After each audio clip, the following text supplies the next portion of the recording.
पंजाब का जिला मलेरकोटला में विकलांगों की बैठक को संबोधित करते हुए किसी न किसी बहाने जो है लोगों को उससे काम से वंचित किया जाता है। तो इसीलिए ये तमाम अधिकार जो है वो अधिकारों की बात करने वाला एक संगठन NPRD है, राष्ट्रीय विकलांग अधिकार मंच के तौर पर इसको राष्ट्रीय तौर पर माना जाता है। हमने काम शुरुआत किया था 2010 में। पहले बहुत सारे संगठन थे। हम जानते थे कि ये तमाम संगठन जो अधिकारों की बात नहीं करता है, विकलांगों को एकत्रित करके उनके लिए लड़ने की बात नहीं करता है।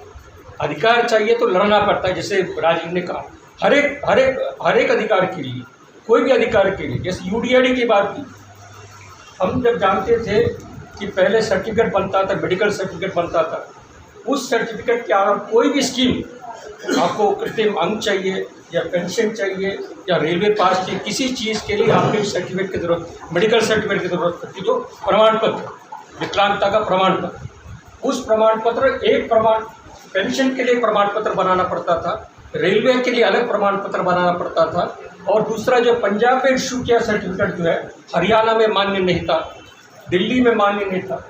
इसीलिए हमने मांग की 2010 में। हमने जब शुरुआत की थी, सबसे पहला मांग हमारा ये था कि एक सर्वमान्य कार्ड बनना चाहिए, सर्वमान्य ये बनना चाहिए, जिसके आधार पर आपका एक सर्टिफिकेट, पंजाब में इशू किया सर्टिफिकेट, मलेरकोटला में इशू किया सर्टिफिकेट जो है दिल्ली में भी चल सके, आपको दिल्ली के बस में भी चढ़ सके, आप पंजाब में दूसरी जगह हरियाणा में भी जा सके, उत्तर प्रदेश, जहाँ भी आप देश भर में कहाँ भी जाएंगे, वो एक सर्टिफिकेट से काम चलेगा। उसके लिए काफ़ी लंबी लड़ाई लड़ी हमने। ऐसा नहीं हमने मांग कर दिया, सरकार ने दे दी। बहुत सारे धरने दिए, बहुत सारे मोर्चे निकाले। 2015 में जाके उसको मान्यता दी गई, और अभी जो है रोल आउट किया गया उसको। अलग अलग राज्यों में अभी UDID दे रहे हैं, उसमें भी स्लो है, बहुत धीरे। पंजाब में कितना इशू क्या मुझे मालूम नहीं है। आप में से किसी को UDID है किसी के पास?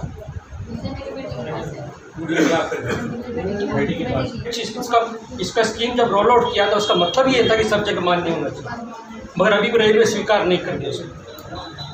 रेलवे में जो आप इस UDID को लेके जाएंगे तो स्वीकार नहीं करती।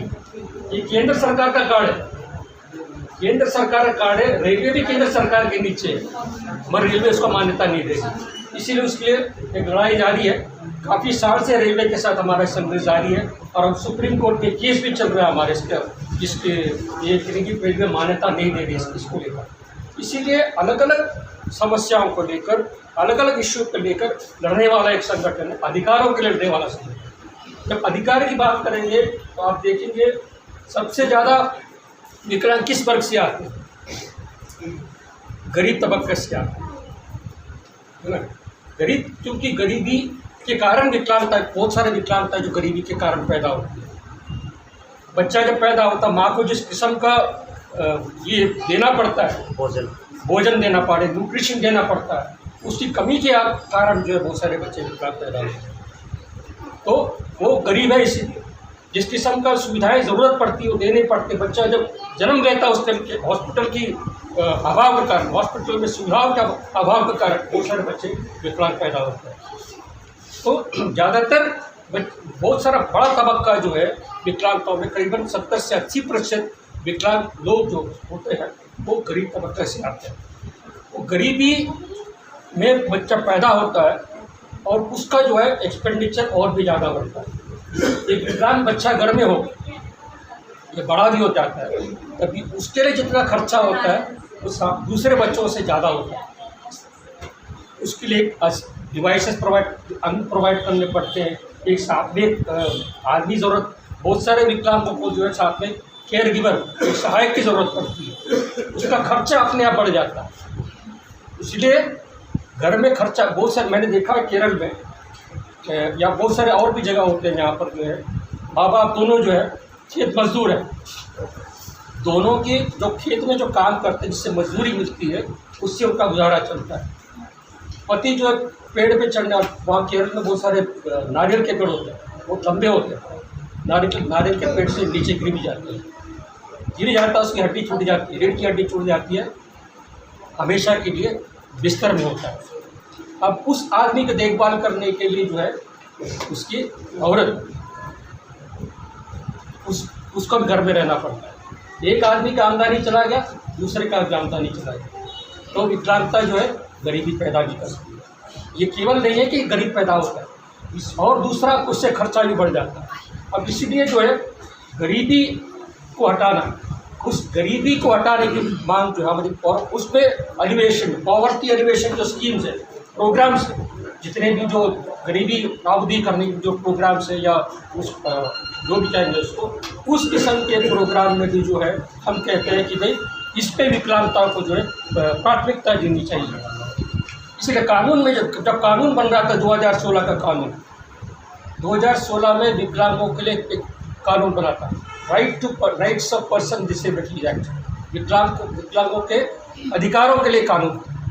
उस कानून में भी प्रावधान है कि जितने भी स्कीम बने, जैसे आप यहाँ मनरेगा हो, जो भी जैसे भी स्कीम बनेंगे, उस स्कीम में 25% ज़्यादा जो है विकलांगों को देना चाहिए, 25% एक्स्ट्रा एलोकेशन देना चाहिए। मगर कोई भी सरकार, राज्य सरकार हो, केंद्र सरकार हो, अभी भी उस कानून का प्रबंध को जो है अमल नहीं कर रही। उसके लिए हम लड़ाई कर रहे हैं। मनरेगा में बहुत सारे जगह जो है हमारे साथी, विकलांग साथी काम करते हैं और उनके तनख्वाह नहीं मिलती है। उनका नया ऐप निकला है मनरेगा में जो काम करने वाले, और बहुत सारे लोग ऐप नहीं कर पाते। तो ऐसे बहुत सारे इश्यूज़ को लेकर जो है हमारा संगठन काम कर रहा है। अभी जैसे ऋषिकेश ने कहा कि भाई बहुत सारे साथियों को जो है कानून में प्रावधान है कि भाई अंधा नहीं कहना चाहिए, बहरा नहीं कहना चाहिए। इस किस्म की गाली गलौज जो विकलांगों के साथ होती है, ये रोज़ होता है। समाज में एक घृणा, एक स्टिग्मा जो हमारे साथ ये होता है, ये आमतौर पर ये होता है। उसके खिलाफ लड़ने वाला एक संगठन। आप देखेंगे, ये तो ऋषिकेश ने कुछ लोगों की बात की थी, मगर ये प्रधानमंत्री खुद, इस देश के प्रधानमंत्री खुद, और नरेंद्र मोदी खुद इस किस्म की भाषा का इस्तेमाल करता है। अपने ओपोनेंट्स को, अपने विरोधियों को नीचा दिखाने के लिए, जो है इस किस्म की भाषा का जो है इस देश का प्रधान खुद इस्तेमाल करता है। तो आप देख बाकी लोगों की क्या बात है। तो ऐसा एक चीज़ है, ऐसे बहुत सारे इश्यूज़ हैं। तमाम इश्यूज़ पे तमाम बात में करना नहीं चाहूँगा। अभी बहुत सारे और भी मौके आएंगे आपके पास, आपके साथ बातचीत करने के लिए, मिलने जुलने के लिए। अब ये तमाम जो इश्यूज़ निकले, अभी एक और बात करनी थी। जैसे पेंशन की बात की, पेंशन जो है केंद्र सरकार कितना पेंशन दे रही है, केवल 300 पेंशन दे रही है केंद्र सरकार, और वो भी 80% से ज़्यादा जिसकी विकलांगता हो।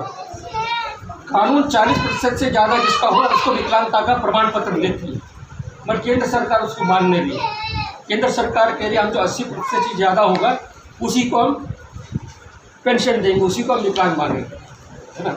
मान्यता हुई कि अगर स्कीम में अगर आप शामिल नहीं कर रहे हो तो इसका मतलब ये कि हमको आप मान्यता ही नहीं दे रहे। कार्ड भले आपने इशू कर दिया, अब आप कह रहे हैं कि आप उसको जो, और ये जो है 2011 से लेकर महंगाई बहुत बढ़ी है, रोज़ बढ़ रही है महंगाई, मगर 2011 से लेकर अभी तक एक पैसा उसमें केंद्र सरकार ने बढ़ोतरी नहीं की।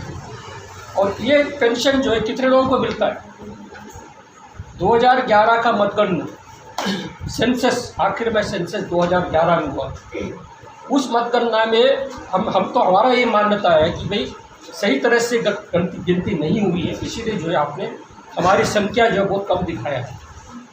उस 2000 भले जो भी हो, उस गणना के हिसाब से भी जो है, उस गणना में 100 लोग अगर आइडेंटिफाई किए गए हो, उसमें से केवल 3.8%, 4 लोगों, 100 में से 4 लोगों को ही मिलता है केंद्र सरकार का पैसा। 100 में से 4 विकलांग हो, बाकी 96 लोगों को जो है केंद्र का पेंशन नहीं मिलता। इतना बड़ा गैप इसमें। अब ये जो है, और वो हम लगातार इसको लेकर जो मान्यता मांग करते हैं, हम एक यूनिफॉर्म सभी जगह एक ही किस्म का पेंशन हो, उस किस्म का हम मांग करते हैं। हमारा लड़ाई के चलते